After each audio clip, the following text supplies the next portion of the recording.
اللہ کے نام سے جو بے انتہا مہربان اور رحم فرمانے والا ہے۔ تعریف اللہ ہی کے لیے ہے، شکر اللہ ہی کے لیے ہے جو تمام کائنات کا رب ہے، نہایت مہربان اور رحم فرمانے والا ہے، روز جزا کا مالک ہے۔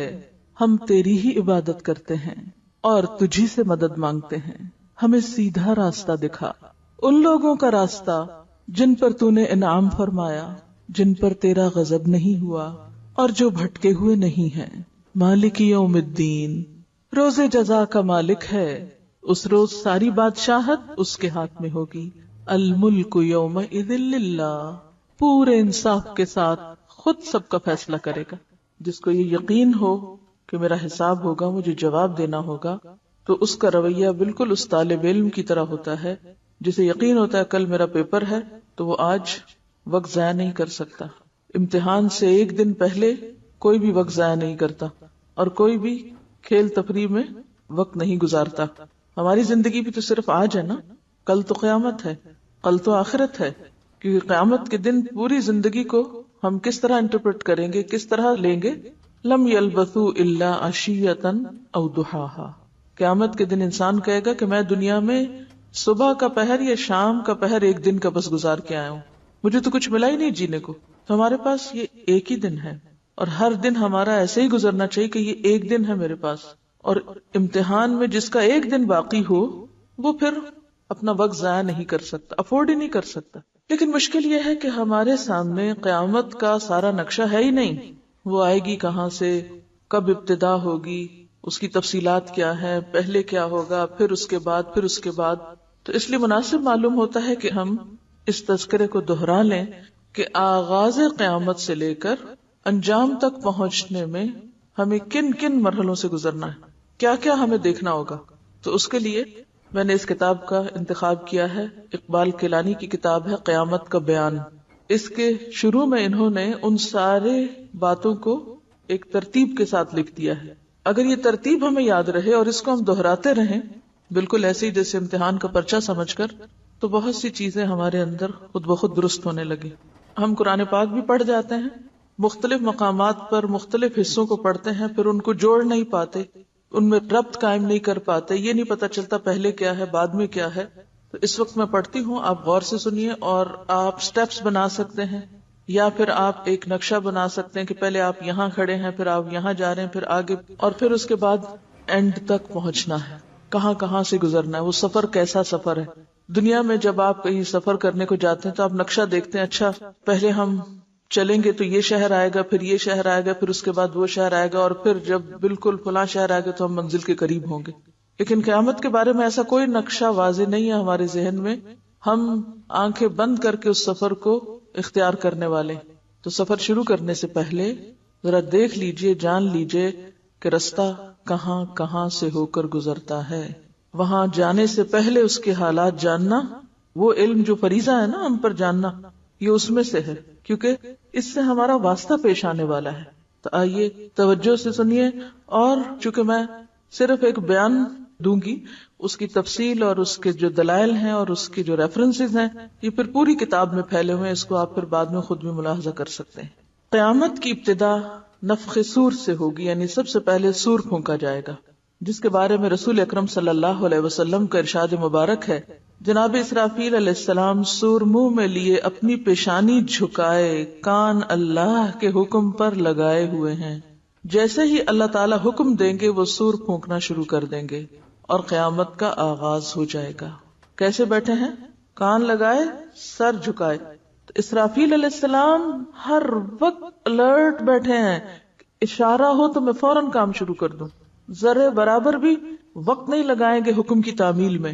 مسلم شریف کی حدیث کے مطابق یہ جمعہ کا دن ہوگا، لوگ اپنے اپنے کاموں میں مشغول ہوں گے کہ اچانک مشرق اور مغرب کے تمام لوگ ایک لمبی آواز سنیں گے جو آہستہ آہستہ اونچی ہوتی جائے گی، یعنی اس کا والیوم بڑھتا چلا جائے گا، اور یہ آواز پوری دنیا میں بیک وقت سنی جائے گی۔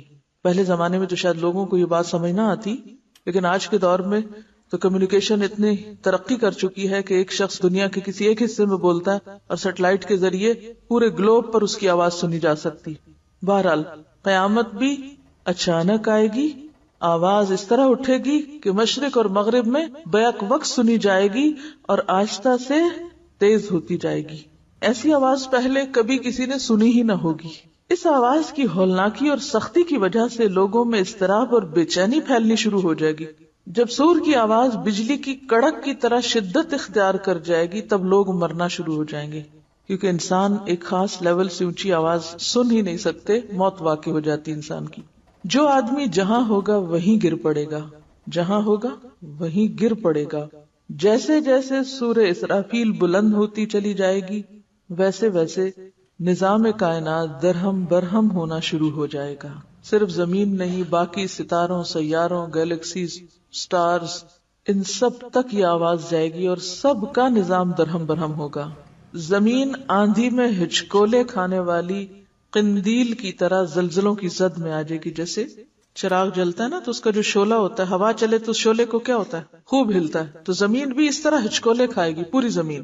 پہاڑ گرد و غبار بن کر اڑنے لگیں گے، سمندروں میں آگ بھڑک اٹھے گی، آسمان پھٹ جائے گا، سورج، چاند اور ستارے بے نور ہو جائیں گے، تمام ذی روح مخلوق، انسان، جن اور فرشتے فنا ہو جائیں گے، حتیٰ کہ ملک الموت بھی اپنی روح اللہ تعالیٰ کے حوالے کر دیں گے.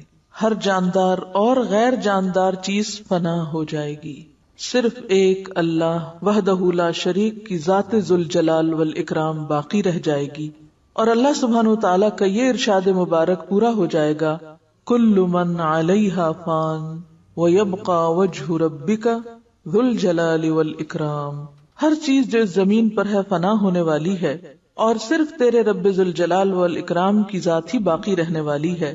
جب ہر چیز فنا ہو جائے گی تو اللہ تعالیٰ اعلان فرمائیں گے، این الجبارون این المتکبرون لمن الملک اليوم.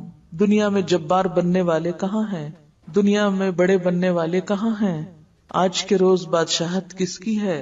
کوئی جواب نہ دے گا. طویل سناٹے کے بعد اللہ سبحانہ وتعالی خود ہی اس سوال کا جواب ارشاد فرمائیں گے، للہ الواحد القہار. یہی معنی ہے واحد کا کہ صرف وہ باقی ہوگا، باقی سب فنا ہو چکے ہوں گے. آج کے روز بادشاہی صرف ایک اللہ قہار کی ہے. مسلم شریف کی حدیث کے الفاظ یوں ہیں، انا الملک این الجبارون المتکبرون. میں ہوں بادشاہ، کہاں ہے دنیا کے جبار اور متکبر؟ ایک طویل مدت جس کا علم اللہ سبحانہ وتعالی کو ہے سکوت اور سناٹے میں گزر جائے گی، خاموشی، پن ڈراپ سائلنس. پھر جب اللہ تعالیٰ چاہیں گے نئے سرے سے آسمان، زمین اور فرشتوں کو پیدا فرمائیں گے.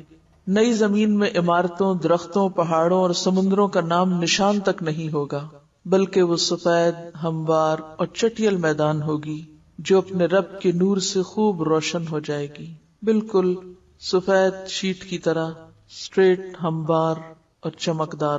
انسانوں کو دوبارہ پیدا کرنے کے لیے آسمان سے ایک بارش نازل ہوگی جس کے نتیجے میں ہر انسان کی ریڑھ کی ہڈی سے پورا انسانی ڈھانچہ تیار ہو جائے گا. یعنی ریڑھ کی ہڈی اسی طرح گرو کرنے لگے گی جیسے ایک بیج گرو کرتا ہے. ایک بیج سے پورا درخت بنتا ہے نا، اسی طرح ریڑھ کی ہڈی سے پورا جسم دوبارہ گرو کر جائے گا اور اس پر گوشت پوست بھی چڑھا دیا جائے گا. اس کے بعد جناب اسرافیل علیہ السلام کو دوسری مرتبہ سور پھونکنے کا حکم دیا جائے گا اور تمام انسان ننگے پاؤں، ننگے بدن اور بے ختنہ اٹھ کھڑے ہوں گے. کسی کے پاس کوئی لباس نہ ہوگا، جس طرح ماں کے پیٹ سے پیدا ہوئے تھے. حضرت عائشہ کو جب یہ بات پتہ چلی تو انہوں نے کہا کہ ہائے، ہمارے لباس نہیں ہوگا، پھر لوگ ہمیں دیکھیں گے نہیں. فرمایا کوئی کسی کو نہیں دیکھے گا، ہر ایک کے اوپر ایسی مصیبت آئی ہوگی، لِكُلِّ امْرِئٍ مِّنْهُمْ يَوْمَئِذٍ شَأْنٌ يُغْنِيهِ، کہ وہ اسے دوسرے سے بے نیاز کر دے گی، اس کی اپنی حالت ایسی افراتفری ہوگی. اور اللہ تعالیٰ کا یہ فرمان بھی پورا ہو جائے گا، وَلَقَدْ جِئْتُمُونَا فُرَادَىٰ كَمَا خَلَقْنَاكُمْ أَوَّلَ مَرَّةٍ. تم لوگ اکیلے اکیلے ہمارے پاس حاضر ہوگے جس طرح ہم نے تمہیں پہلی مرتبہ پیدا کیا تھا. اب وہاں ہر شخص اکیلا ہو جائے گا، حالانکہ لوگوں کا ایک جمع غفیر ہوگا. اولین و آخرین جمع ہوں گے، اس کے باوجود انسان تنہا ہوگا. سب سے پہلے رسول اکرم صلی اللہ علیہ وسلم اپنی قبر مبارک سے اٹھیں گے. پھر حضرت عیسیٰ علیہ السلام اور دیگر انبیاء کرام، شہداء، صلحاء، فضلاء اور اہل ایمان اٹھیں گے، پھر فساق، فجار اور پھر کفار و مشرکین، واللہ عالم بالصواب۔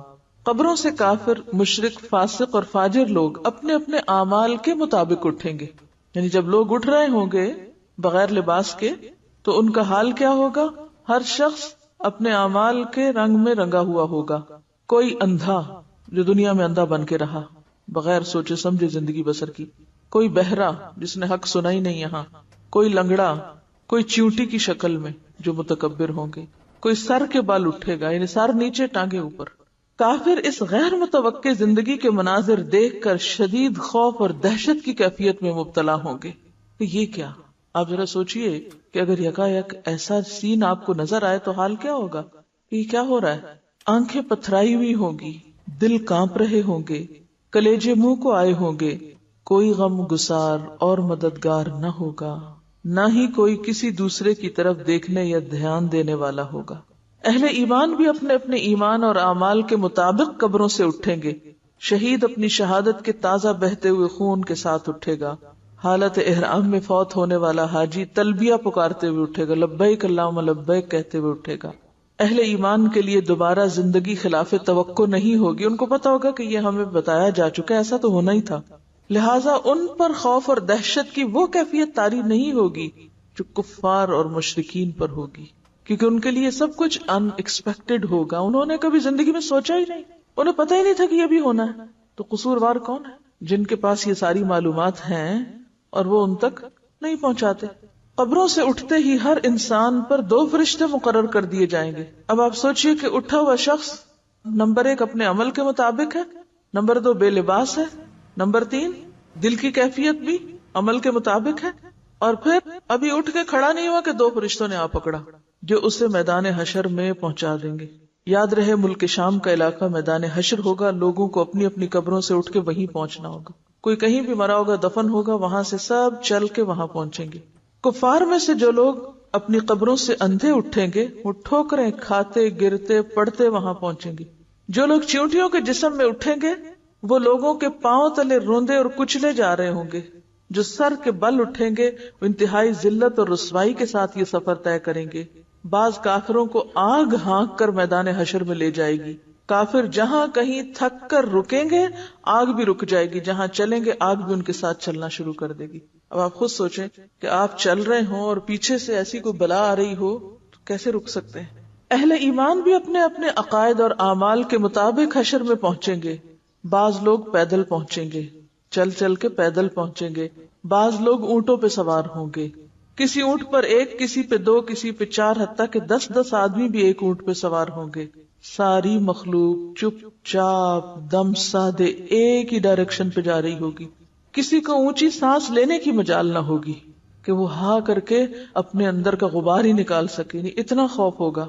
ہر آدمی کو احساس ہوگا کہ آج امتحان زندگی کا نتیجہ نکلنے والا ہے، آج میرا رزلٹ میرے سامنے آ رہا ہے، جو کچھ میں اب تک کرتا رہا۔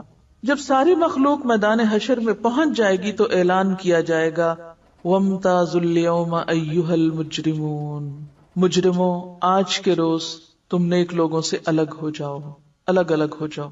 پہلے سب اکٹھے ہوں گے پھر سب کو الگ کر دیا جائے گا۔ سب لوگ الگ الگ گروہوں میں تقسیم کر دیے جائیں گے۔ سورج کی پرستش کرنے والوں کا گروہ، ستارہ پرستش کرنے والوں کا گروہ، آگ کی پرستش کرنے والوں کا گروہ، بتوں کی پرستش کرنے والوں کا گروہ، قبروں کی پرستش کرنے والوں کا گروہ، منافقوں کا گروہ، مرتدوں کا گروہ، ایمانداروں کا ان کے اعمال اور عقائد کے مطابق پھر گروہ بندی کی جائے گی۔ یعنی پہلے تو سارے ایمان والے ایک طرف ہو جائیں گے، کافر ایک طرف ہو جائیں گے، مرتد، مشرک، منافق وغیرہ میجر کلاسیفیکیشن، پھر اس کے بعد اس کے اندر پھر گروپ بندی، علماء علماء کے ساتھ، صلحاء صلحاء کے ساتھ، عابد عابدوں کے ساتھ، یعنی جس کی جو نیکی یا خصوصیت حاوی ہوگی اس کی شخصیت میں وہ اسی گروہ میں شامل ہو جائے گا۔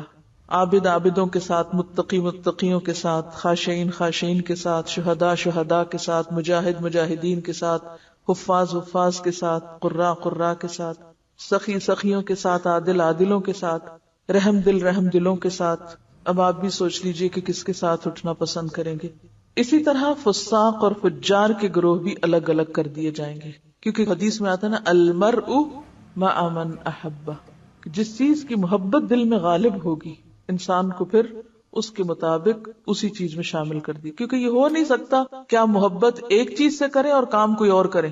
عموماً انسان عمل بھی کون سا کرتا ہے؟ وہی جس سے اس کو محبت ہوتی۔ اب فاسق و فاجر یعنی بظاہر کلمہ گو لیکن عمل کچھ نہیں، ان کے بھی الگ گروہ، بے نماز بے نمازوں کے ساتھ، بے روز بے روزوں کے ساتھ، مانعین زکوٰۃ مانعین زکوٰۃ کے ساتھ، والدین کے نافرمان نافرمانوں کے ساتھ، قاتل قاتلوں کے ساتھ، ڈاکو ڈاکوؤں کے ساتھ، شرابی شرابیوں کے ساتھ، زانی زانیوں کے ساتھ، سود خور سود خوروں کے ساتھ، رشوت خور رشوت خوروں کے ساتھ، ظالم ظالموں کے ساتھ، غاصب غاصبوں کے ساتھ، خائن خائنوں کے ساتھ، کفار سے مشابہت اختیار کرنے والے انہی کے ساتھ۔ غرض ہے کہ میدان حشر میں اہل ایمان کی جائے قیام الگ ہوگی، کافروں مشرکوں منافقوں فاسقوں اور فاجروں کا ٹھکانہ الگ الگ الگ۔ وامتازوا اليوم ایھا المجرمون۔ میدان حشر میں لوگ ننگے پاؤں اور ننگے بدن ہوں گے، سورج 1 میل کے فاصلے سے آگ برسا رہا ہوگا، سورج قریب آ جائے گا، زمین دہک رہی ہوگی، جسم سورج کی آگ میں جل رہے ہوں گے، زمین پر پاؤں رکھنے مشکل ہوں گے، تپتی دھوپ میں پاؤں رکھنا کتنا مشکل ہوتا ہے زمین پہ، دور دور تک کہیں سایہ نظر نہ آئے گا، لوگ اپنے اپنے عقائد اور اعمال کے مطابق پسینے میں شرابور ہوں گے، کسی کو ٹخنوں تک، کسی کو پنڈلی تک، کسی کو گھٹنوں تک، کسی کو زانوں تک، کسی کو کمر تک پسینہ آیا ہوگا، کوئی سینہ اور گردن تک پسینے میں ڈوبا ہوگا، سینے اور گردن تک پسینے میں۔ کفار اور مشرکین کو منہ میں پسینے کی لگام آئی ہوگی، یعنی منہ تک آ رہا ہوگا، بعض پسینے میں ڈبکیاں کھا رہے ہوں گے، بھوک اور پیاس کی شدت سے لوگوں کا برا حال ہوگا، بھوک پیاس اور گرمی کی شدت کی حالت میں لوگ 50,000 سال تک کھڑے رہیں گے، تنگ آ کر اللہ تعالیٰ سے دعا کریں گے، یا اللہ ہمیں اس مصیبت سے نجات دلا، خواہ جہنم میں بھیج دے۔ دیکھیے جنت اور جہنم بعد میں ہے، لیکن میدان حشر میں بذات خود کھڑے ہونا ایک الگ مصیبت کی بات ہے۔ ہاں اگر آپ نیک ہیں، اچھے عمل کرنے والے ہیں، آپ کو عرش الہی کا سایہ نصیب ہو سکتا ہے، لیکن وہ ان لوگوں کو نہیں نصیب ہوگا جنہوں نے وہ عمل کیے ہی نہیں ہوں گے۔ اب یہ تو نہیں ہو سکتا نا ایک شخص نے کام کیا نہیں اور وہ کہے مجھے بھی وہ سایہ دے دو، میں بھی وہاں جانا چاہتا ہوں، آپ نے ٹکٹ لیا ہی نہ اور آپ کہیں مجھے بھی انٹر ہونا ہے، دنیا میں تو ایسا نہیں ہوتا، تو وہاں کیسے ہوگا؟ یہ طبرانی کی روایت ہے کہ جس میں آتا ہے کہ یا اللہ ہمیں اس مصیبت سے نجات دے، خواہ جہنم میں بھیج دے۔ یاد رہے آج سورج کا ہماری زمین سے فاصلہ 9,30,00,000 میل ہے، اس کے باوجود جون جولائی میں زمین اس قدر گرم ہو جاتی ہے کہ 1 منٹ کے لیے اس پر ننگے پاؤں کھڑے ہونا مشکل ہوتا ہے، تو سوچئے کہ اس روز پھر زمین کا حال کیا ہوگا جب سورج بھی اتنا قریب آ جائے گا۔ اب لوگ بے حد تنگ ہو رہے ہوں گے، لاچار ہو کر لوگ حضرت آدم علیہ السلام کی خدمت میں حاضر ہوں گے، عرض کریں گے اللہ تعالیٰ نے آپ کو اپنے ہاتھ سے بنایا، اپنی روح پھونکی، فرشتوں سے سجدہ کروایا، جنت میں جگہ دی، آج آپ ہمارے لیے سفارش کرا دیں کہ اللہ تعالیٰ حساب شروع کر کے ہمیں حشر کی تکلیف سے نجات دے۔ حضرت آدم فرمائیں گے آج میرا رب اس قدر غصے میں ہے کہ اس سے پہلے کبھی نہ ہوا اور نہ آئندہ ہوگا۔ تو سب سے زیادہ غضبناک اللہ تعالیٰ کس دن ہوں گے؟ حشر کے دن، نہ اس سے پہلے کبھی اور نہ اس کے بعد۔ وہ کہیں گے مجھ سے جنت میں اللہ تعالیٰ کی نافرمانی ہو گئی تھی، جس کی وجہ سے مجھے اپنی جان کی فکر ہے، لہذا میں سفارش نہیں کر سکتا، تم لوگ نوح علیہ السلام کے پاس چلے جاؤ۔ وہ نوح علیہ السلام کی خدمت میں حاضر ہوں گے اور اپنا مدعا بیان کریں گے۔ نوح علیہ السلام بھی یہی کہیں گے آج میرا رب اتنے غصے میں ہے کہ اس سے پہلے کبھی اتنا غصہ میں نہ آیا اور نہ اس کے بعد آئے گا۔ میں نے دنیا میں اپنی قوم کے لیے بد دعا کی تھی جس کے نتیجے میں وہ ہلاک ہوئی، آج مجھے اپنی جان کی فکر ہے، میں سفارش نہیں کر سکتا، تم ابراہیم خلیل اللہ کے پاس چلے جاؤ، وہ سفارش کریں گے۔ لوگ ابراہیم علیہ السلام کی خدمت میں حاضر ہوں گے اور عرض کریں گے آپ اللہ کے نبی اور اس کے خلیل ہیں، اپنے رب کے حضور ہماری سفارش کرا دیں۔ آپ دیکھ رہے ہیں ہماری کیا حالت ہو رہی ہے۔ ابراہیم علیہ السلام بھی وہی بات فرمائیں گے جو حضرت آدم علیہ السلام اور نوح علیہ السلام نے کہی تھی، آج میرا رب اس قدر ناراض ہے، اس سے پہلے کبھی اتنا ناراض نہیں ہوا اور نہ اس کے بعد ہوگا۔ میں نے دنیا میں 3 جھوٹ بولے تھے جس کی وجہ سے آج مجھے اپنی جان کی فکر ہے، کہیں اللہ تعالیٰ باز پرس نہ کر لیں، لہٰذا تم لوگ موسیٰ علیہ السلام کے پاس چلے جاؤ۔ لوگ موسیٰ علیہ السلام کی خدمت میں حاضر ہوں گے اور عرض کریں گے اللہ تعالیٰ نے آپ سے ہم کلام ہو کر سارے لوگوں پر آپ کو فضیلت دی، آپ دیکھ رہے ہیں ہماری کیا حالت ہو رہی ہے، آپ اپنے رب کے حضور ہماری سفارش کر دیں۔ موسیٰ علیہ السلام فرمائیں گے آج تو میرا رب اس قدر غصے میں ہے کہ اس سے پہلے کبھی ہوا نہ بعد میں ہوگا. میں نے دنیا میں ایک آدمی کو قتل کر دیا تھا جس کی وجہ سے مجھے اپنی جان کی فکر ہے، لہٰذا میں سفارش نہیں کر سکتا. تم لوگ عیسیٰ علیہ السلام کے پاس چلے جاؤ. لوگ عیسیٰ علیہ السلام کے پاس حاضر ہوں گے اور عرض کریں گے آپ اللہ کے رسول اور اس کا فرمان ہے اور اللہ کی روح ہیں. آپ دیکھ رہے ہیں ہماری کیا حالت ہو رہی ہے، اپنے رب سے ہمارے لیے سفارش کر دیں. عیسیٰ علیہ السلام بھی وہی جواب دیں گے آج میرا رب اس قدر غصے میں ہے کہ اس سے پہلے کبھی ہوا نہ آئندہ ہوگا. تم لوگ محمد صلی اللہ علیہ وسلم کے پاس چلے جاؤ، وہ تمہاری سفارش کریں گے. لوگ سید الانبیاء رحمت للعالمین شفیع المذنبین کی خدمت میں حاضر ہوں گے اور عرض کریں گے آپ اللہ کے رسول اور خاتم الانبیاء ہیں، اللہ نے آپ کے اگلے پچھلے سارے گناہ معاف کر دیے. آپ دیکھ رہے ہیں ہماری کیا حالت ہو رہی ہے، اپنے رب کے حضور سفارش کیجئے کہ وہ ہمارے حساب کتاب کا آغاز فرمائے. رسول رحمت فرمائیں گے ہاں آج کے روز سفارش کے لائق میں ہی ہوں. چنانچہ آپ صلی اللہ علیہ وسلم کو میدان حشر سے شفاعت کے بلند ترین مقام محمود پر پہنچا دیا جائے گا. شفاعت کے لیے آپ کہاں تشریف لے جائیں گے؟ مقام محمود جو جنت میں عرش الہی کے نیچے ہوگا. وہاں پہنچ کر آپ صلی اللہ علیہ وسلم اپنے رب کے حضور سجدے میں گر پڑیں گے اور اللہ تعالیٰ کی حمد و ثنا کریں گے. پھر جب اللہ تعالیٰ کا غصہ کم ہوگا تو اللہ تعالیٰ ارشاد فرمائیں گے اے محمد سر اٹھاؤ اور سوال کرو دیے جاؤ گے، سفارش کرو قبول کی جائے گی. یہی شفاعت کبریٰ ہوگی، یہی شفاعت کبریٰ ہے. شفاعت کبریٰ کی منظوری کے بعد رسول اکرم صلی اللہ علیہ وسلم مقام محمود سے میدان حشر میں واپس تشریف لائیں گے، یعنی اس مقام محمود سے پھر میدان حشر میں آئیں گے. اس کے بعد حق تعالیٰ فرشتوں کی معیت میں میدان حشر میں نزول اجلال فرمائیں گے. اس کا ذکر قرآن میں کہاں آتا ہے؟ وَجَاءَ رَبُّكَ وَالْمَلَكُ صَفًّا صَفًّا. 8 فرشتوں نے اللہ تعالیٰ کا عرش تھام رکھا ہوگا، عدالت الہی قائم ہو جائے گی. ملائکہ، انبیاء، اولیاء اور صلحاء کو بطور گواہ طلب کیا جائے گا. وَأَشْرَقَتِ الْأَرْضُ بِنُورِ رَبِّهَا وَوُضِعَ الْكِتَابُ وَجِيءَ بِالنَّبِيِّينَ وَالشُّهَدَاءِ وَقُضِيَ بَيْنَهُمْ بِالْحَقِّ وَهُمْ لَا يُظْلَمُونَ. اب آپ دیکھیے کہ عدالت لگی. امیجنیشن سے بھی کام لیجئے، آپ کہاں سے اٹھے تھے، کس حالت میں کہاں جا پہنچے، اور اب وہاں پر عدالت لگ گئی. کبھی عدالت جانے کا اتفاق ہوا ہو، کبھی ٹیلی ویژن پر دیکھا ہو کچھ منظر، تو ایک عجیب سی ہیبت ہوتی. اب یہاں پر آپ دیکھیے کہ عدالت لگ چکی ہے. فرشتوں کو حکم ہوگا کہ وہ لوگوں میں ان کے نامہ اعمال تقسیم کر دیں. اب یہ جو ترتیب ہے کہ نامہ اعمال کب ملیں گے، ہم سمجھتے ہیں ہم وہ اٹھیں گے سو کے اور وہ جلدی سے کوئی لے آئے گا، یہ لے لو اپنی کتاب اور ہم اس کو بس لے کے چل پڑیں گے. یہ ترتیب نہیں پتا کہ کون سی چیز کہاں ملے گی اور کب کیا کام ہوگا. یہ ترتیب جاننا بے حد ضروری ہے. سب لوگ آ کھڑے ہوئے ہیں، اب فیصلہ ہونے لگا ہے. اس سے پہلے کیا کہا جائے گا؟ اعمال نامے اب تقسیم کر دیے جائیں. اہل ایمان کو سامنے کی طرف سے دائیں ہاتھ میں نامہ اعمال دیا جائے گا، کفار و مشرکین کو پشت کی طرف سے بائیں ہاتھ میں نامہ اعمال دیا جائے گا. اعمال نامے پہ نظر ڈالتے ہی ہر آدمی کے سامنے اس کی ساری زندگی کا کچا چٹھا سامنے آ جائے گا. جو کچھ اب تک آپ نے کیا ہے اور جو آئندہ زندگی میں موت تک کریں گے، وہ سارا کچھ اس کتاب میں لکھا ہوا ہوگا. سوچیں آپ کے دن اور راتیں کہاں گزرتی اور کیسے گزرتی. یہی البم ہے جس کی تصویریں کل آپ کے سامنے آئیں گی. بھولے بسرے ماضی کی ساری یادیں تازہ ہو جائیں گی. اہل ایمان کے روشن چہرے کچھ اور بھی روشن اور تر و تازہ ہو جائیں گے، اور وہ خوشی خوشی دوسروں کو اپنا نامہ اعمال دکھائیں گے. اب جان میں جان آئے گی. جب اچھے اچھے کام جن لوگوں نے کیے ہوں گے وہ فوراً شیئر کرنا شروع کر دیں گے. ہاں اقرؤ کتابیہ، لوگو آؤ میرا نامہ اعمال پڑھو. کیا واقعی ہمارے اعمال ایسے ہیں دنیا میں کہ جو ہم کہیں بھی رکھ سکتے ہو، کسی کو بھی دکھا سکتے ہو؟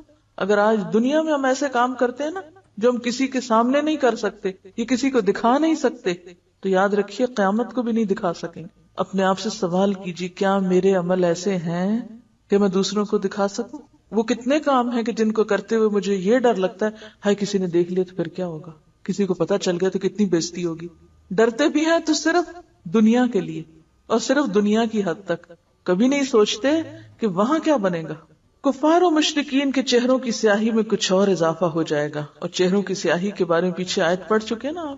جو لوگ تفرقہ بازی کا شکار ہوں گے اور جو حق آنے کے بعد بھی ضد اور عناد کا شکار رہیں گے، ذلت ان کے چہروں پہ چھا جائے گی، حسرت و ندامت سے وہ اپنے ہاتھوں کو چبائیں گے اور کہیں گے کاش میں اپنا نامہ اعمال نہ دیا جاتا، یا لیتنی لم اوت کتابیہ ولم ادر ما حسابیہ، کاش مجھے نہ پتا ہوتا یہ حساب کتاب کیا چیز ہے۔ کفار و مشرکین بار بار اپنے نامہ اعمال کو دیکھیں گے اور تعجب سے کہیں گے یہ کیسا عجیب و غریب نامہ اعمال ہے جس میں ہر چھوٹا اور بڑا عمل لکھا ہوا موجود ہے۔ یا ویلتنا ما لہذا الکتاب لا یغادر صغیرۃ ولا کبیرۃ الا احصاها، یہ کیا ہوا، کوئی بات بھی نہیں چھٹی، کوئی بات بھی۔ اعمال ناموں کی تقسیم کے بعد سوال جواب کا سلسلہ شروع ہوگا۔ اللہ تعالی جس سے چاہیں گے بغیر کسی ترجمان کے براہ راست سوال کریں گے۔ اللہ تعالیٰ ڈائریکٹ پوچھیں گے۔ سب سے پہلے مشرکوں سے پوچھا جائے گا کہ انہوں نے شرک کیوں کیا۔ مشرک جواب دیں گے، انکار کریں گے، اللہ کی قسم کھا کے کہیں گے ہم نے تو کبھی شرک نہیں کیا، واللہ ربنا ما کننا مشرکین۔ شرک اس کائنات کا سب سے بڑا جھوٹ ہے، تو جھوٹے لوگ قیامت کے دن پھر جھوٹ بولیں گے کہ ہم نے تو ایسا کیا ہی نہیں۔ اللہ تعالیٰ کرامن کاتبین کو گواہی کے لیے بلائیں گے، جو فرشتے انہیں دیکھتے تھے یہ سب کرتے انہیں بلائیں گے، وہ مشرکوں کے شرک کی گواہی دیں گے، لیکن مشرک پھر انکار کر دیں گے۔ شرک سے بھرپور کرامن کاتبین کا تیار کیا ہوا نامہ اعمال ان کے سامنے رکھا جائے گا، مشرکین اس سے بھی انکار کر دیں گے، وہ کہیں گے نہیں ہم نے یہ نہیں کیا۔ پھر اس دور کے انبیاء، علماء یا اولیاء کو گواہی کے لیے بلایا جائے گا، تو وہ ان کے شرک کی گواہی دیں گے، لیکن مشرک اس سے بھی انکار کر دیں گے۔ پہلے اللہ تعالیٰ کس سے پوچھیں گے؟ خود ان سے۔ ان کے انکار پر کس سے پوچھیں گے؟ کرامن کاتبین سے۔ ان کے انکار پر کس سے پوچھیں گے؟ یہ اتنا پوچھنے کی اور اس کی ضرورت کیا ہے؟ تاکہ انصاف کے تقاضے پورے کیے جائیں، حجت تمام کی جائے، کوئی یہ نہ کہہ سکے کہ نہیں ہم پہ تو ظلم ہو گیا۔ پھر وہ جگہ لائی جائے گی جہاں شرک کیا جاتا تھا، یعنی وہ بت، وہ زمین، وہ علاقہ جہاں لوگ جمع ہو کے شرک کرتے تھے وہ سامنے لایا جائے گا، یعنی زمین کی گواہی۔ وہ بھی مشرکوں کے خلاف شرک کی گواہی دے گی، وہ پھر بھی انکار کر دیں گے، اور اللہ تعالیٰ سے مخاطب ہو کر کہیں گے یا اللہ کیا تو نے اپنے بندوں کو ظلم سے پناہ نہیں دی؟ اللہ تعالیٰ فرمائیں گے ہاں میں نے اپنے بندوں کو ظلم سے پناہ دی ہے۔ مشرک کہیں گے آج ہم اپنی ذات کے علاوہ کسی دوسرے کی گواہی نہیں مانتے، یہ سارے جھوٹے ہیں، ہم کسی کی بات نہیں مانتے، ہم صرف خود ہی ہماری گواہی کافی ہے۔ اب وہ چرب زبانی کرنا چاہیں گے تو اللہ تعالیٰ ان کی زبانوں پہ مہر لگا دیں گے، الیوم نختم علی افواہہم، اور ان کے اعضاء کو بولنے کا حکم دیں گے۔ تب مشرکوں کے اعضاء گواہی دیں گے کہ ہاں واقعی یہ شرک کرتے تھے، اور یوں ان پر جہنم واجب ہو جائے گی۔ یعنی صرف زبان بند کر کے انسان کے جسم کو روح روح کھا لیں تک بولیں گے یہ مجرم ہے، کیونکہ مشرک کسی کی گواہی ماننے کو تیار نہیں، وہ کہیں گے ہم صرف اپنی گواہی لاتے ہیں، اپنی گواہی منہ سے نہیں اب عمل سے، تمہارے اعضاء بتائیں گے، اور اعضاء خلاف بولنا شروع کر دیں گے۔ سوچئے اس وقت کو جب انسان کے اپنے ہاتھ انسان کے خلاف بولیں گے۔ انسان ہر ایک سے چھپ سکتا ہے، ہر ایک کو دھوکہ دے سکتا ہے، اپنے آپ سے تو نہیں چھپ سکتا نا۔ کہیں گناہ کرنا ہو تو خود سے چھپ کے کریں تاکہ یہ ہاتھ نہ دیکھیں، یہ پاؤں نہ دیکھیں، کیونکہ یہ بھی بول پڑیں گے قیامت کے دن، یہ بھی بے وفائی کر دیں گے۔ مشرک اپنے اعضاء کو لان تان کریں گے کہ ہم تو تمہیں جہنم سے بچانے کی کوشش کر رہے تھے۔ جواب میں اعضاء کہیں گے جس اللہ نے تمہیں گویائی کی قوت دی اس نے ہمیں بولنے کا حکم دیا، ہم کیسے انکار کر سکتے۔ انطقنا اللہ الذی انطق کل شیء۔ ایک منافق سے اللہ تعالیٰ سوال کریں گے کیا میں نے تجھے دنیا میں عزت، حکومت، اہل و عیال، مال و دولت نہیں دیا تھا؟ وہ عرض کرے گا کیوں نہیں یا اللہ، سب کچھ دیا تھا۔ اللہ تعالیٰ دوسرا سوال پوچھیں گے کیا تجھے یقین تھا کہ قیامت آئے گی؟ اور اللہ تعالیٰ کے سامنے جواب دہی ہوگی۔ منافق کہے گا ہاں رب مجھے پورا یقین تھا، میں نے تیرا کلمہ پڑھا، تیری کتاب پر ایمان لایا، تیرے رسول پر ایمان لایا، نماز پڑھی، روزے رکھے، زکوٰۃ دی۔ یہ منافقین یہ سب کام کرنے والے ہوں گے۔ منافق اپنی تعریفیں کرنے میں پورا زور صرف کر دے گا، جیسے ہم دنیا میں اپنے نیک اعمال کو خوب خوب بیان کر رہے ہوتے ہیں۔ اللہ تعالیٰ ارشاد فرمائیں گے اچھا ذرا ٹھہرو، تم اپنی خوب صفائی بیان کر چکے، تعریفیں کر چکے، ذرا ٹھہر جاؤ، ہم کچھ اور گواہ لاتے ہیں۔ منافق اپنے دل میں سوچے گا میں نے تو مسلمانوں کے ساتھ مل کر نماز روزہ کیا، آج میرے خلاف کون گواہی دے گا؟ کسی کو نہیں پتا چلنے دیا میں نے کہ میں کون تھا، میں نے تو کسی کو پتہ ہی نہیں چلنے دیا، میرے خلاف کون؟ اللہ تعالیٰ اس کے منہ پہ مہر لگا دیں گے اور اس کی ران کو بولنے کا حکم دیں گے، ٹانگ کو کہیں گے بولو۔ چنانچہ اس کی ران، اس کے بدن کا گوشت، اس کے بدن کی ہڈیاں اور اس کے جسم کا رواں رواں اس کی منافقت کی گواہی دے گا کہ ایک طرف تو یہ نماز اور روزہ کرتا اور دوسری طرف یہ اور غلط کام کرتا تھا. یعنی بظاہر اس نے اپنی دینداری کا روب جمانے کے لیے کچھ ریچولز اختیار کر رکھے تھے، لیکن اندر سے اس کی دوستی کفار کے ساتھ تھی. کیونکہ نبی صلی اللہ علیہ وسلم کے زمانے میں خاص طور پر منافقین کا یہی طریقہ تھا، مسلمانوں کو دھوکہ دیتے ہیں، ان سے غداری کرتے ہیں، اور اسلام دشمنوں کے وفادار ہیں. لہذا جسم کا ایک ایک روح بولے گا. یا منافقت میں جو بھی انسان کام کرتا ہے ریاکاری اور دکھاوے کے لیے لوگوں کے سامنے بڑے نیک بنتا ہے، اور جب تنہائی میں ہوتا ہے تو شیطان سے بھی برے کام کرتا ہے.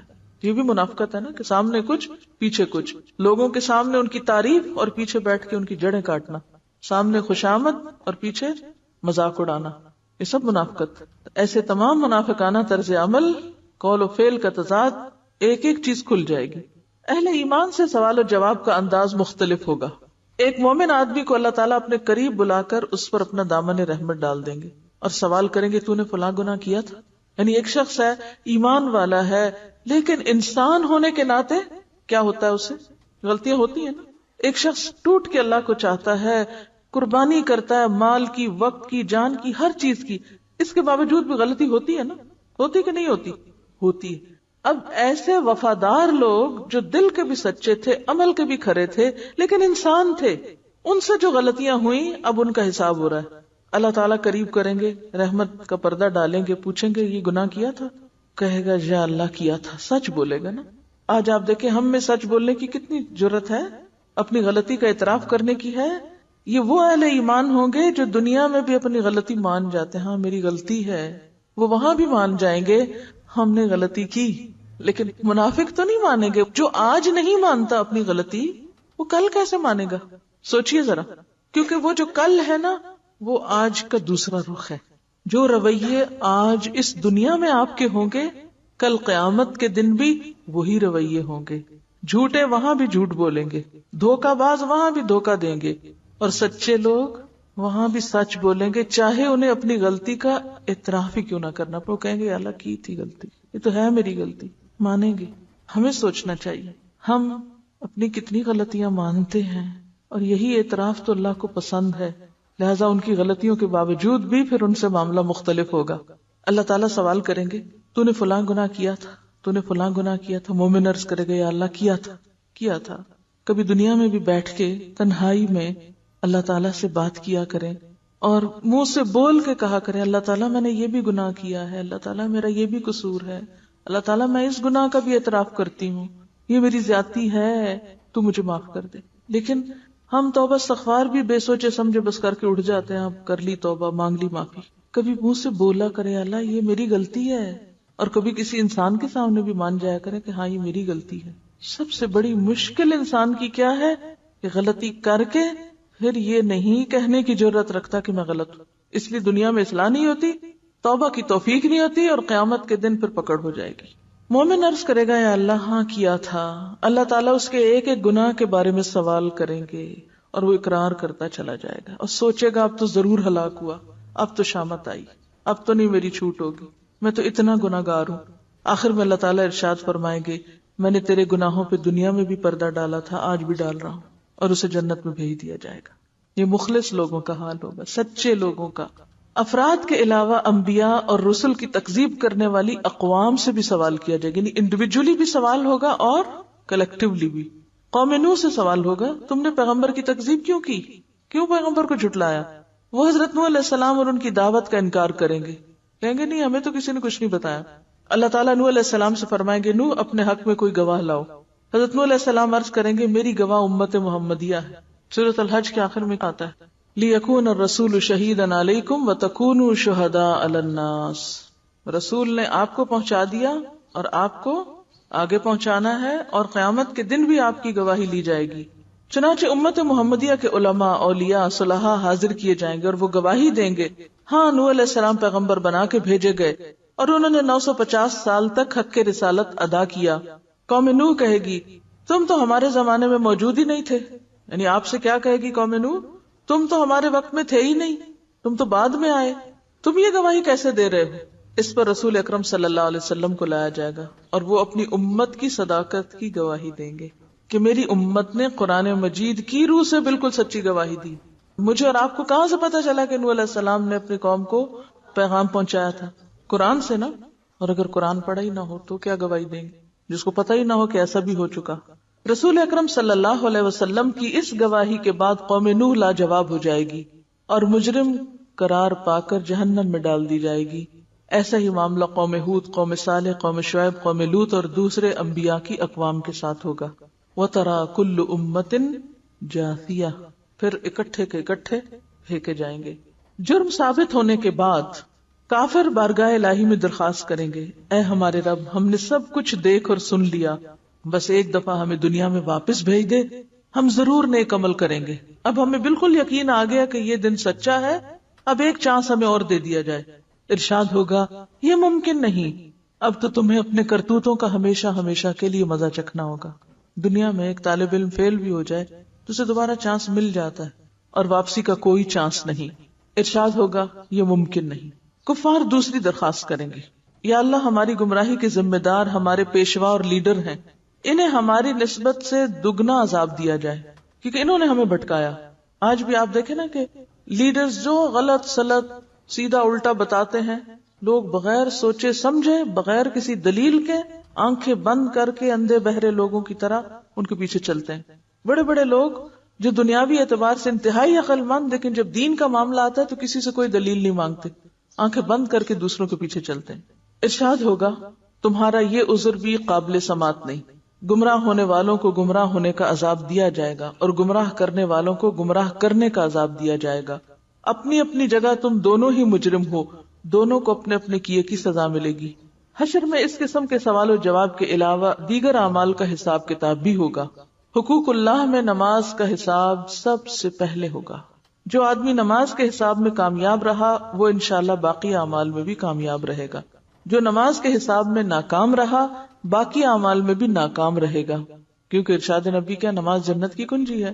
حقوق العباد میں سب سے پہلے قتل، اس کے بعد دوسرے اعمال۔ مقتول کو قاتل سے، مظلوم کو ظالم سے، مجبور کو جابر سے حق دلوایا جائے گا۔ اللہ تعالیٰ اعلان فرمائیں گے، میں بادشاہ ہوں اور حقوق دلوانے والا ہوں۔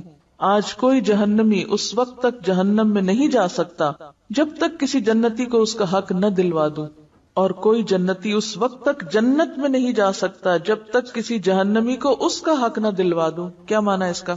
یعنی ایک شخص کو جہنم میں جانا تھا لیکن اس کے اوپر حق تھا کس کا؟ ایک جنتی کا۔ اب کیا ہے، کیسے ہوگا یہ کہ جہنم میں جانے والا اس جنتی کے حصے کے بھی گناہ لے کے مزید سزا بھگتے گا اور اس کا درجہ بلند ہو جائے گا۔ اور اسی طرح ایک شخص جنت میں جا رہا تھا اور دوسرا جہنم میں، جنت والے نے کس کا حق مارا ہوا تھا؟ جہنم والے کا۔ اب کیا ہوگا، جنت والے کے عمل لے کے جہنم والے کو دیے جائیں گے۔ اب جہنم والا اگرچہ جہنم سے نہ بھی نکلے لیکن اس کا عذاب کم ہو جائے گا اس وجہ سے، اور جنت والے کا درجہ نیچے ہو جائے گا۔ لیکن ہم حقوق العباد کے معاملے میں کتنے بے پرواہ ہیں۔ ہم سمجھتے ہیں جس کا مرضی مذاق اڑا لیں، جس کی مرضی غیبت کر لیں، جس کو چاہیں ذلیل کر دیں، جس کے ساتھ جو زیادتی چاہیں کر لیں، ماں باپ کا کہنا نہ مانیں، ان کی کوئی عزت نہ کریں، بہن بھائیوں کا کوئی خیال نہ کریں، تو کوئی فرق نہیں پڑتا۔ کیا ہوگا؟ نہیں، آپ چاہے جنت میں بھی جا رہے ہوں اور دوسرا جس کا آپ نے حق مارا وہ جہنم میں بھی جا رہا ہو تو بھی کیا کرنا ہوگا؟ اس کو اس کا حق دینا ہوگا۔ حقوق کا معاملہ بہت سخت معاملہ ہے، معمولی نہیں ہے۔ چھوٹے سے چھوٹے ظلم اور معمولی سے معمولی زیادتی کا حق بھی اللہ تعالیٰ حقدار کو دلوا کے چھوڑیں گے۔ اگر ہمیں یہ احساس ہو جائے تو میں سمجھتی ہوں ہماری ساری زندگی لوگوں سے معافی مانگتے گزر جائے کہ میں نے تمہارے حق میں اگر کچھ بھی کیا ہو تو پلیز معاف کر دو، اور معافی مانگنے سے پہلے تو ہم یہ خیال کریں کہ ہمارے سے کسی کو تکلیف ہی نہ پہنچے۔ کتنے کانشیس ہو جائیں، کتنے محتاط ہو جائیں۔ یہ ساری زیادتیاں اور ظلم صرف اس وقت ہوتے ہیں جب ہمیں خدا کا خوف نہیں ہوتا، آخرت کے حساب کا فکر نہیں ہے۔ ہم سمجھتے کوئی بات نہیں، اس نے بھی تو یہ کیا تھا۔ اگر کسی نے پیلو کی ٹہنی کے برابر کسی کا حق غصب کیا ہوگا، پیلو کی ٹہنی جیسے ایک مسواک ہوتا ہے، اتنا سا بھی اگر کسی کا حق مارا، یعنی آپ نے کسی کی مسواک چوری کر لی مثلا، اسی بات سے سمجھے، بغیر اس کی اجازت کے وہ لے کے آپ غائب، یا کسی کی بے عزتی کی ہوگی تو اللہ تعالیٰ اس کا بدلہ بھی دلوائیں گے۔ اگر کسی نے کسی جانور پر ظلم اور زیادتی کی ہوگی، جانور پہ، کسی بلی کو بھوکا رکھا، کسی اور جانور کو ستایا، اس جانور کا بدلہ بھی اللہ تعالیٰ لے کر چھوڑیں گے۔ حتیٰ کہ اگر کسی جانور نے کسی جانور پر ظلم کیا ہوگا تو ان جانوروں کو بھی ایک دوسرے سے حقوق دلوانے کے لیے زندہ کیا جائے گا۔ مظلوم جانور کو ظالم جانور سے بدلہ دلوایا جائے گا، اس کے بعد انہیں دوبارہ مرنے کا حکم دے دیا جائے گا. یعنی ایک حدیث میں آتا نا کہ بے سینگ بکری کو اگر سینگ والی بکری نے ٹکر ماری ہوگی تو قیامت کے دن دونوں کو اٹھایا جائے گا، اور جس نے ٹکر کھائی ہوگی اسے سینگ دیے جائیں گے اور کہا جائے گا اس کو ٹکر اب مارو. جب وہ بدلہ لے چکے گی پھر سب کو ختم کر دیا جائے گا. اس سے آپ اندازہ لگا سکتے ہیں کہ حقوق کا معاملہ کتنا نازک ہے، کتنا نازک ہے. یہ کیسے ہو سکتا ہے کہ ہم دوسروں پہ ظلم و ستم کر کے ان کے حق مار کے عزم کر جائیں اور کوئی پوچھ گچھ نہ ہو. بدلہ یا حقوق کی ادائیگی نیکیوں کے ساتھ ہوگی، یعنی انسانوں کی. ظاہر ہے جانوروں کی تو نیکیاں نہیں، ان کے تو پھر آمنے سامنے کرا جائے گا ان کو. ظالم نے مظلوم پر جتنا ظلم کیا ہوگا اس کے برابر اس کی نیکیاں لے کے مظلوم کو دے دی جائیں گی. اگر ظالم کے نامہ اعمال میں نیکیاں نہیں ہوگی تو پھر مظلوم کے گناہ ظالم کے سر پہ ڈال دیے جائیں گے. حقوق لینے اور دینے کے بعد تمام انسانوں کے نامہ اعمال اپنی آخری شکل میں وزن ہونے کے لیے تیار ہو جائیں گے. یعنی اب وزن شروع ہوگا. آپ کے ذہن میں کیا ہے؟ ادھر نامہ اعمال ملے گا، ادھر شاید کہیں وہ مشین رکھی ہوگی تو ساتھ ساتھ تلتا جائے گا. نہیں، حساب پہلے ہوگا، پوچھ گچھ پہلے ہوگی، لین دین پہلے کروا لیا جائے گا، اب تول ہوگا. اس سے پہلے اگر تول ہو جائے تو اس کا کیا فائدہ؟ کیونکہ ابھی تو آپ کو اوروں سے بھی بہت کچھ لینا ہے اور اوروں کو بہت کچھ دینا بھی ہے. وہ نامہ اعمال اٹھ کے جو آپ کو پکڑایا گیا تھا وہ ابھی سارا آپ کا نہیں ہے. ایک شخص پہاڑ جتنی نیکیاں لے کے وہ بھی خوش ہو رہا ہوگا کہ بہت کچھ ہے میرے پاس، لیکن جب حساب کتاب شروع ہو تو پتا چلے گا اتنا لوگوں پہ ظلم ڈھایا ہوا ہے کیونکہ وہ تو سارا انہی کے پاس چلا گیا. اب وہ تول کے اوپر کیا آئے گا؟ تو اب آپ دیکھیے یہ ساری باتیں جو بتائی جا رہی ہیں کھیل تماشا نہیں ہے، یہ ایسا ہوگا. جب تک ہمارا یہ یقین پختہ نہیں ہوتا ہمارے عمل درست نہیں ہو سکتے، ہماری زبانوں کی اصلاح نہیں ہو سکتی، ہم ایک دوسرے کے معاملے میں محتاط نہیں ہو سکتے. کیونکہ دنیا میں کیا، جس کی لاٹھی اس کی بھینس، جو ذرا طاقتور ہے، جس کے پاس زیادہ زور ہے وہ دوسرے کو دبانے کی کوشش کرتا ہے، دوسرے کا حق مارنے کی کوشش کرتا ہے. قیامت کے دن حساب بڑا باریک ہے. حقوق لینے اور دینے کے بعد تمام انسانوں کے نامہ اعمال اپنی آخری شکل میں وزن ہونے کے لیے تیار ہو جائیں گے اور اتمام حجت کے لیے میزان قائم کیا جائے گا. میزان میں جن لوگوں کی نیکیوں کا پلڑا بھاری ہوگا وہی کامیاب قرار پائیں گے اور جنت میں جائیں گے. جن کی برائیوں کے پلڑے بھاری ہوں گے وہ سب جہنم میں جائیں گے. بعض لوگوں کے میزان میں ایک نیکی کی زیادتی یا ایک نیکی کی کمی ان کے جنتی یا جہنمی ہونے کا فیصلہ کرے گی.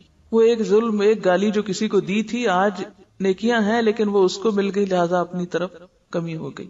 اور دنیا میں ہم کتنا بے دریغ زبانیں کھولے ہوئے ہیں، جس کو جو چاہیں کہہ دیں، جس کے ساتھ جیسا چاہیں معاملہ کریں. اور کہا جاتا ہے کہ ہر شخص کے اعمال تلنے پر ایک فرشتہ اعلان کرے گا فلاں بن فلاں کامیاب ہوا یا فلاں بن فلاں ناکام ہوا. پورے میدان میں اناؤنسمنٹ ہوگی، آپ کا نام لیا جائے گا اور نام لے کے بتایا جائے گا فلاں کامیاب ہو گیا. اب یہ سب کے ریزلٹ سن رہے ہوں گے لوگ. اب آپ دیکھیں دنیا کی مشہور ترین شخصیتیں جن کو زمانہ جانتا ہے، جب قیامت کے دن ان کا نام لے کے بتایا جائے گا کہ وہ ناکام ہو گئے تو شرمندگی کا عالم کیا ہوگا. کبھی سوچا ہم نے؟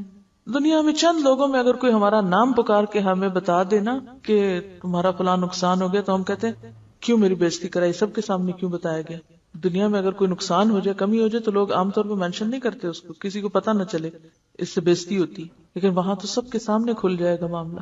لوگوں کے نامہ اعمال کا وزن ان کے ایمان اور عقیدے کے مطابق ہوگا، وہ نیتیں اور وہ سب بھی بیچ میں شامل ہوں گی. کفار، مشرکین، مرتدین اور منافقین کے ڈھیروں نیک اعمال کا وزن ذرہ برابر بھی نہیں نکلے گا. لا نقیم لہم یوم القیامت وزنا. عالی شان اعمال، اتنا وزن نہیں. کیوں؟ اللہ کے لیے نہیں کیے تھے وہ کام، تو دنیا میں تعریف کے لیے یا ویسے ہی شوق میں کیے. جبکہ ایک مومن آدمی کے نامہ اعمال میں 99 رجسٹر گناہوں سے بھرے ہوئے ہوں گے.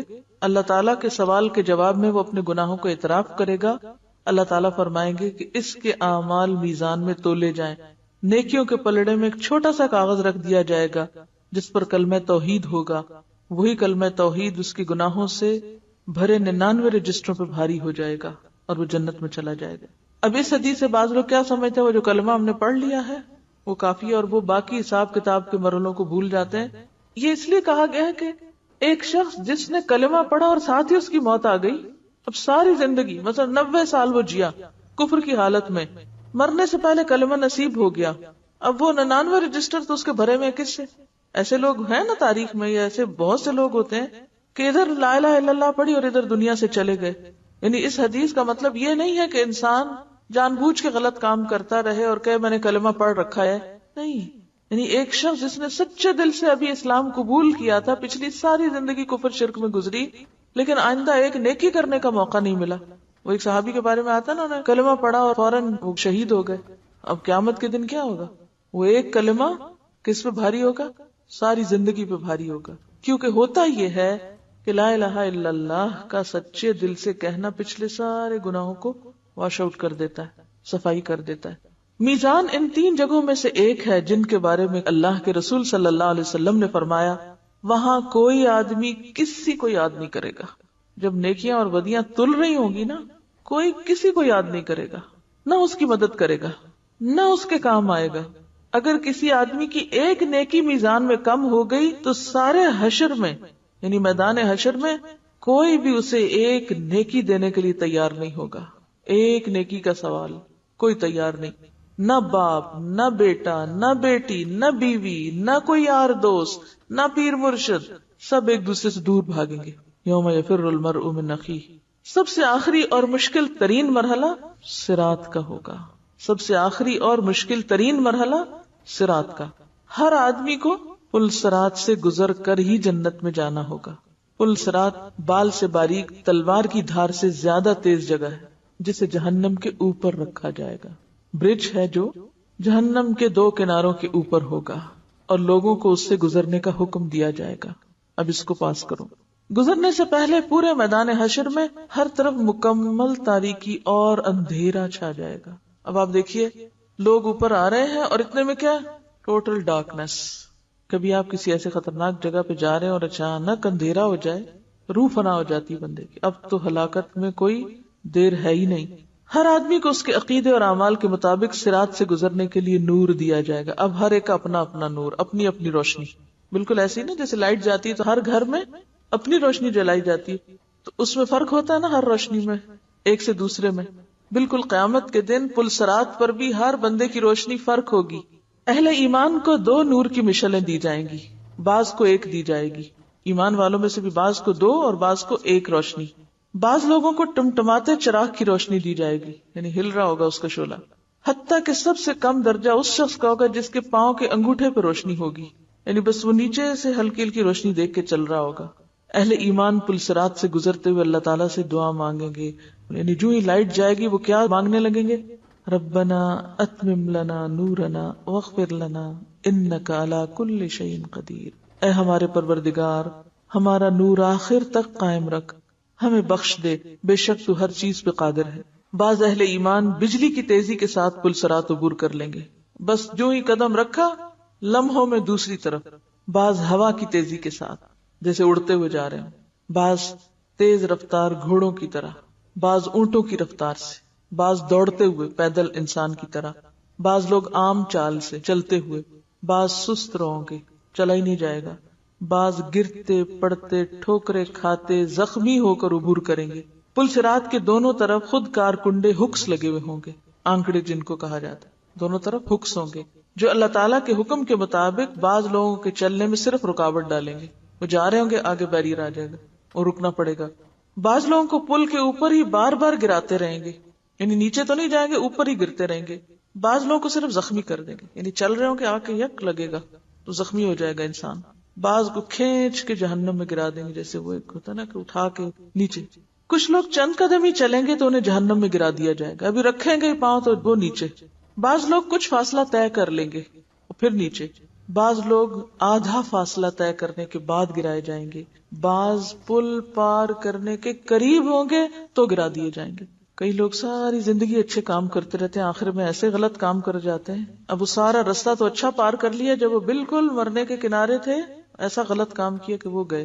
تو یہ جو مختلف معاملے ہوں گے مختلف لوگوں کے ساتھ، یہ ان کے زندگی کے جو اعمال، یہ طریقے ہوں گے، اس کے عکاس ہوں گے. جو یہاں کر رہے ہیں وہی وہاں نظر آ رہا ہوگا. انسان کے اعمال صالحہ صراط پر نہ صرف یہ کہ نور مہیا کریں گے بلکہ اس کی حفاظت بھی کریں گے. روایتوں میں آتا ہے کہ قربانی کے جانور سواریوں کا کام دیں گے. کہتے ہیں نا کہ عظموا ضحایاکم فانها علی الصراط مطایاکم، یعنی مضبوط جانوروں کی، یعنی اپنے پلے ہوئے جانوروں کی قربانی کرو کیونکہ صراط پر وہ تمہاری سواریاں ہوں گے، یعنی اسٹرانگ جانور ہوں. مریل سے جانور مت قربان کرو اللہ کے راستے میں، الا یہ کہ بندے کو توفیق نہ ہو، وہ الگ بات ہے. لیکن اگر اپنا دل میں ایمان ہے تو پھر اور بات ہے. صراط سے گزرنے کا منظر اتنا ہولناک ہوگا کہ کسی کی زبان سے کوئی بات نہ نکلے گی. وہ جو دعا پڑھیں گے نا وہ تو روشنی ختم ہوتے ہی پڑھ لیں گے. اب جب چلنا شروع کریں گے تو کوئی بولے گا نہیں، صرف انبیاء کی زبان سے یہ الفاظ سنائی دیں گے، رب سلم رب سلم. باقی لوگ نہیں بولیں گے یا اللہ بچا لے یا اللہ بچا لے. صراط سب سے پہلے رسول اکرم صلی اللہ علیہ وسلم اور آپ کی امت عبور کرے گی، بعد میں دیگر انبیاء اور امتیں عبور کریں گی. صراط عبور کرنے کے بعد تمام اہل ایمان قنطرہ، جو پل صراط کا آخری حصہ ہوگا جنت میں داخلے سے پہلے کی جگہ، اس پہ روک لیے جائیں گے. سب اہل ایمان، جن مسلمانوں کے درمیان کوئی غلط فہمی یا گلا شکوہ یا غصہ اور ناراضگی ہوگی وہ دور کی جائے گی، دل دھوئے جائیں گے وہاں سب کے. وَنَزَعْنَا مَا فِي صُدُورِهِم مِّن غِلٍّ، یہ وہاں ہوگا عمل. جب سارے اہل ایمان مکمل طور پر پاک اور صاف ہو جائیں گے تب انہیں جنت میں داخل ہونے کی اجازت دی جائے گی، کیونکہ جنت خبیث لوگوں کی جگہ نہیں ہے. رسول اکرم صلی اللہ علیہ وسلم جنت کے دروازے پر تشریف لائیں گے، دروازہ کھلے گا، آپ اپنی امت سمیت جنت میں تشریف لے جائیں گے. جنت میں داخل ہونے کے بعد آپ کو اپنی امت کی فکر لاحق ہوگی. آپ اپنی امت کا حال پوچھیں گے، کیا سب آ گئے؟ معلوم ہوگا کہ بہت سے امتی تو جہنم میں گر پڑے ہیں، امتی جہنم میں گر پڑے ہیں. آپ صلی اللہ علیہ وسلم اللہ کے حضور سجدے میں گر پڑیں گے، اتنا غم ہے آپ کو اپنی امت کا. سجدے میں گر پڑیں گے، اللہ کی حمد و ثنا کر کے سفارش کی اجازت طلب کریں گے کہ اللہ اجازت دے کہ میں ان کے لیے شفاعت کروں. طویل مدت سجدے میں گزارنے کے بعد حکم ہوگا، اے محمد صلی اللہ علیہ وسلم جاؤ، آپ کی امت میں سے جن کے دل میں جو کے دانے کے برابر ایمان ہے انہیں نکال کر جنت میں لے آؤ. رسول اللہ صلی اللہ علیہ وسلم فرشتوں کو لے کر اپنی امت کے برگزیدہ افراد کے ساتھ جہنم کے کنارے تک جائیں گے اور فرمائیں گے اپنے اپنے اعزاء و اقارب اور اپنی اپنی جان پہچان کے لوگوں کی نشانی بتاؤ تاکہ فرشتے انہیں نکال لائیں. دیکھیے کیسا منظر ہوگا نا. چنانچہ ایسے لوگ جن کے دل میں جو کے دانے برابر ایمان ہوگا جہنم سے نکال کر جنت میں لے جائے جائیں گے. اس وقت آپ صلی اللہ علیہ وسلم کی امت اہل جنت کا 1/4 ہوگی، 1/4، چوتھا حصہ. آپ کی سفارش دیکھ کر دیگر انبیاء بھی اپنی امتوں کی سفارش شروع کر دیں گے. امت محمدیہ کے شہداء، علماء، اولیاء اور صلحاء کو بھی شفاعت کی اجازت دی جائے گی. وہ بھی اپنے اپنے عزیزوں رشتہ داروں کو پہچانیں گے اور انہیں سفارش کر کے جہنم سے نکلوائیں گے.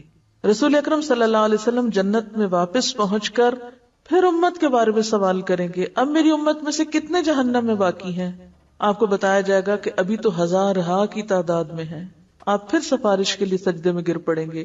اذن شفاعت ملے گا کہ آپ کی امت کے وہ افراد جن کے دل میں چیونٹی یا رائی کے دانے برابر ایمان ہے انہیں بھی نکال لاؤ. اور رائی دانے برابر ایمان کس میں نہیں ہوتا؟ جو برائی کو برائی نہ جانے. آپ صلی اللہ علیہ وسلم حسب ثابت امت کے علماء، اولیاء اور صلحاء کو لے کے جہنم کے کنارے پہنچیں گے. رائی کے برابر ایمان والوں کو جہنم سے نکال کے جنت میں لے جائیں گے. تب آپ کی امت اہل جنت کے 1/3 برابر ہو جائے گا، تیسرا حصہ ہو جائے گی. آپ پھر پوچھیں گے میری امت کے کتنے افراد ابھی جہنم میں ہیں؟ آپ کو بتایا جائے گا ابھی تو 1000 ہیں. آپ اذن شفاعت کے لیے پھر سجدہ ریز ہو جائیں گے، اللہ تعالیٰ کی حمد و ثنا کریں گے. پھر اذن شفاعت ملے گا کہ چونٹی یا رائی سے کم درجے کے ایمان والوں کو بھی جہنم سے نکال لاؤ. اذن شفاعت ملنے پر آپ پھر فرشتوں کے ساتھ اپنی امت کے علماء، فضلاء اور اولیاء اور صلحاء کے ساتھ جہنم کے کنارے پہنچیں گے اور امت کے ان سارے لوگوں کو وہاں سے نکلوائیں گے جن کے دل میں رائی سے کم ایمان ہوگا. تب آپ کی امت اہل جنت کی آدھی تعداد کے برابر ہو جائے گی، نصف. چوتھی مرتبہ پھر نبی صلی اللہ علیہ وسلم ان لوگوں کے لیے اذن شفاعت طلب کریں گے جنہوں نے ساری زندگی میں صرف ایک بار لا الہ الا اللہ پڑھا ہوگا، صرف ایک بار، اور کچھ نہیں کیا ہوگا. اب یہ آخری مرحلہ ان کا ہوگا. اللہ تعالیٰ فرمائیں گے میری عزت، عظمت اور جلال و کبریائی کی قسم جس نے لا الہ الا اللہ کہا ہے اسے میں خود جہنم سے نکال لوں گا. یہ سزا بھگتے گا اپنی بدعمالیوں کی، لیکن نکال لیا جائے گا. آخر میں اللہ تعالیٰ خود ان لوگوں کو جہنم سے نکال کر جنت میں داخل فرمائیں گے جنہوں نے لا الہ الا اللہ کہا ہوگا. جنتی لوگ اس آخری گروہ کو اتقاء اور رحمان کہیں گے، یعنی رحمان کے آزاد کردہ. یہ کہہ کے پکاریں گے. شفاعت کا سلسلہ جب مکمل ہو جائے گا اور تمام اہل جنت جنت میں داخل ہو جائیں گے تب اہل جنت میں اپنی اولادوں اور اعزاء و اقارب سے ملنے کا تجسس پیدا ہوگا. اب ہوش آئے گی، اچھا خیال آگا وہ امی کہاں ہیں، وہ بہن کہاں ہیں، وہ دوست کہاں ہیں، اب یاد آنی شروع ہوگی. کیوں؟ اب کچھ چین آئے گا کہ اچھا اب منزل پہ پہنچ گئے اور وہ باقی بھی سارے آ گئے. اب وہ انہیں ملنے اور دیکھنے کی خواہش کا اظہار کریں گے کہ بہت لمبی جدائی ہوگی، اب ملاقات کرنا چاہتے ہیں. حشر کے میدان میں چاہے ساتھ بھی کھڑے ہوں گے نا، کوئی دیکھے گا بھی نہیں کہ یہ میرا بھائی کھڑا ہے جو مجھ سے 10 سال پہلے فوت ہو گیا تھا اور مجھے بڑا انتظار تھا کہ قیامت کے دن میں اس سے ملوں گی. کوئی کسی کو یاد نہیں کرے گا. اللہ تعالیٰ کا ارشاد ہوگا اولادوں کو ان کے والدین کے ساتھ ملا دیا جائے. چنانچہ تمام اہل جنت کے اہل و عیال کو ایک جگہ اکٹھا کیا جائے گا، یعنی سارے ایز اے فیملی پھر سب ایک دوسرے کو ملیں گے. اہل جنت کے جنت میں آباد ہونے کے بعد اور اہل جہنم کے جہنم میں پہنچنے کے بعد سب کو آواز دی جائے گی، اے اہل جنت جنت کے کنارے پہ آ جاؤ، اے اہل جہنم جہنم کے کنارے پہ آ جاؤ. دونوں فریق امید و بیم کی کیفیت میں منادی کی طرف متوجہ ہوں گے. ایک سفید مینڈا ہوگا جس کے بارے میں اہل جنت اور جہنم سے پوچھا جائے گا کیا تم اسے پہچانتے ہو؟ اہل جنت اور جہنم دونوں کہیں گے ہاں ہم اسے پہچانتے ہیں، یہ موت ہے. اس کے بعد اللہ تعالیٰ اس مینڈے کو ذبح کرنے کا حکم دیں گے. مینڈے کو ذبح کرنے کے بعد اعلان کر دیا جائے گا اے جنت والو تمہارے لیے ہمیشہ کے لیے جنت خالدین فی، تمہیں اب موت نہیں آئے گی. اور اے جہنم والو تمہارے لیے بھی ہمیشہ کے لیے جہنم ہے، اب تمہیں کبھی موت نہیں آئے گی. یہ سن کر جنتی اتنے خوش ہوں گے کہ خوشی سے مرنا ممکن ہوتا تو جنتی خوشی سے مر جاتے، اور جہنمی یہ اعلان سن کر اتنے غمگین ہوں گے کہ غم سے مرنا ممکن ہوتا تو مر جاتے. نفخ صور سے لے کے جنت یا جہنم میں پہنچنے تک یہ وہ مرحلے ہیں جن سے ہر انسان کو گزرنا ہوگا. وآخر دعوانا ان الحمد للہ رب العالمین.